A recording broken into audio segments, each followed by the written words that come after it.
The day her mother passed away, the girl accidentally discovered that a strange bright light was seeping through the crack of the wardrobe in her house. Curious, she approached, and upon opening the wardrobe door, an intense, white light instantly enveloped her. Without thinking, she stepped inside the wardrobe, and as she emerged on the other side, she realized that her clothes had completely changed.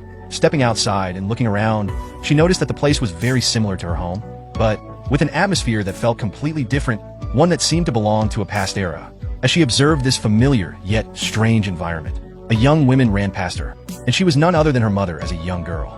Before she could understand what was happening, her maternal grandfather appeared beside her and tried to take her mother back home. Not only was he against his daughter studying for the university entrance exam, but he also wanted her to get married as soon as possible so he could collect the dowry and help pay for her younger brother's wedding.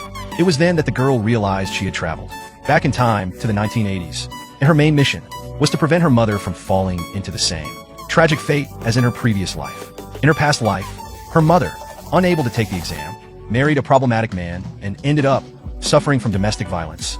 Years later, she was hospitalized, and the girl only found out that her mother had paid with her life when the money for her treatment had been gambled away by her father. Thus, her mother died of a heart attack, leaving her with a painful wound that never healed. This time, she would not allow the tragedy to repeat. She ran toward her grandfather, pushing him, but he, with his great strength, paid no attention and effortlessly pushed her aside. That was when she saw a slogan from the 1980s on the wall, reminding her that only those who passed the entrance exams could go to university.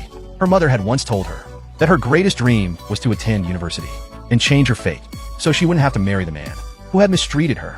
Determined, the girl ran to her grandfather to convince him to let her mother take the exam. She insisted that if she went to university, she would have a better life. However, her grandfather replied that daughters get married to provide a dowry, not to study. At that moment, a man appeared, and the girl recognized him instantly.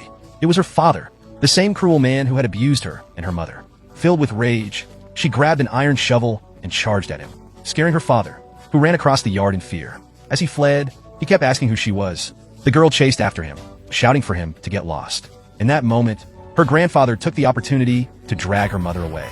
Faced with the situation, the girl felt trapped. Suddenly, an idea occurred to her. Could she return to the present through the wardrobe? She asked her mother to wait a moment, and with determination, she stepped back into the wardrobe. Emerging on the other side, she returned to her own time, grabbed an electric baton from her bag, and prepared to eliminate every obstacle that prevented her mother from going to university.